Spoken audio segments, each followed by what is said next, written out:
最近有人俾咗袋金骨我。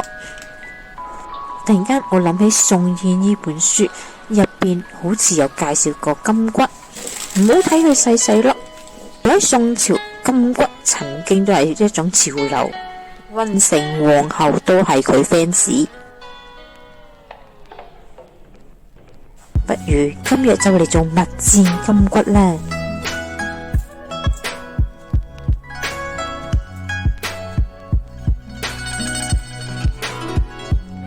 喺開始之前，請 follow 我哋嘅頻道啦！喵！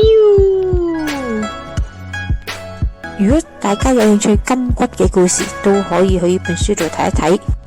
呢個食譜係出自於南宋陳元靚《士林廣記》入邊。金桔大者扭開，以發酒煮透，後涼，用針挑去核，外片瀝盡汁。每一斤用蜜半斤，煎去酸水苦汁，烘出，再用蜜半斤煎，用瓷器收之，煎產骨一依此法。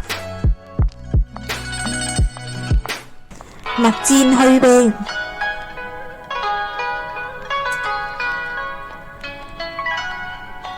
洗淨。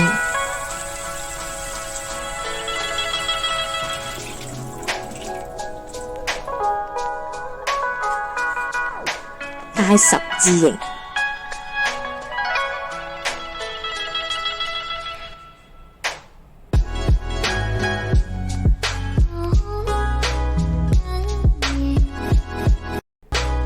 物戰受熱之後會膨脹，過半形唔係太好睇之外，仲會好易煮爛。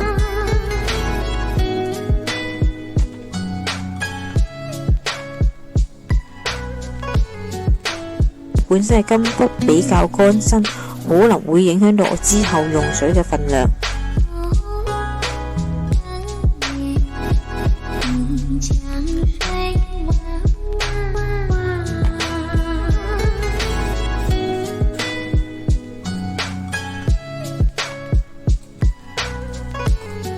加入甜酒釀，淨係要水，唔要米。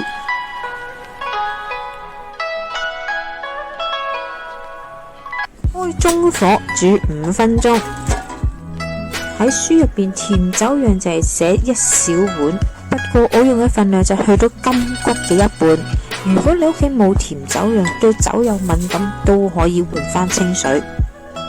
金骨本身水分會滲出，水就會越煮越多。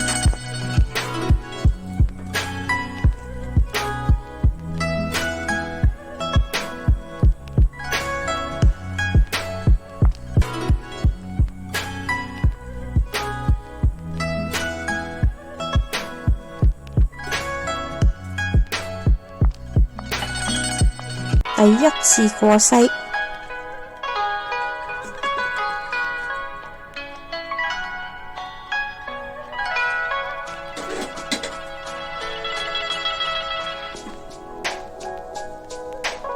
剩低嘅酒釀之後會用翻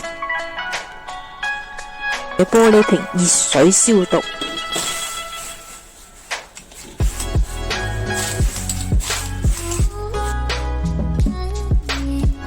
去核呢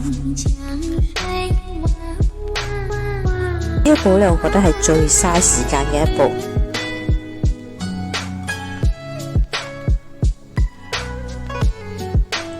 倒入1/4嘅糖，黑糖嘅味道呢會比較豐富，不過顏色就會深好多。混合，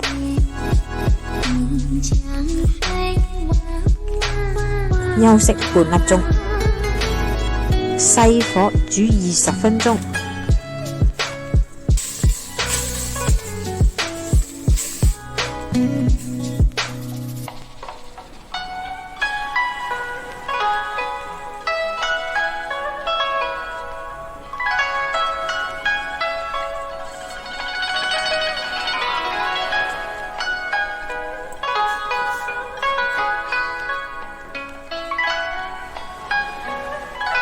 如果你金骨出水嘅情況比較少，可以倒翻之前嘅酒釀入去。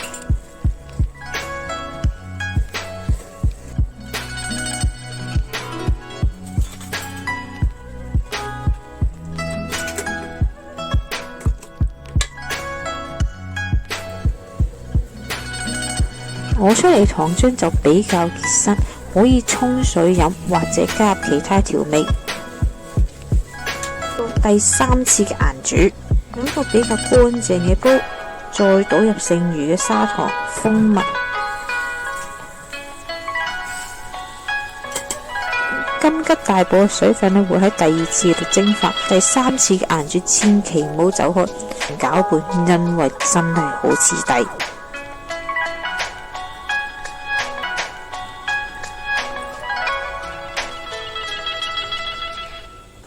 我哋嘅目標好簡單，變得令身個皮轉半透明嘅狀態，食落口係你接受嘅味道，我哋為之完成。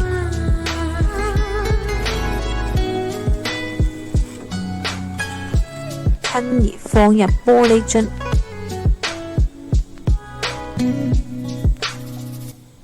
冚蓋，反轉。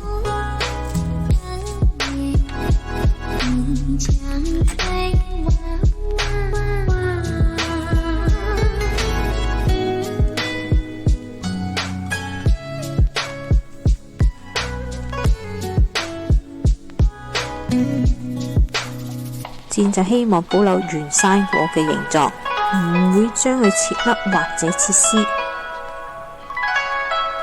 呢一個就係金桔酒釀，金桔味其實比較淡，入邊嘅酒精成分大部分都會流走。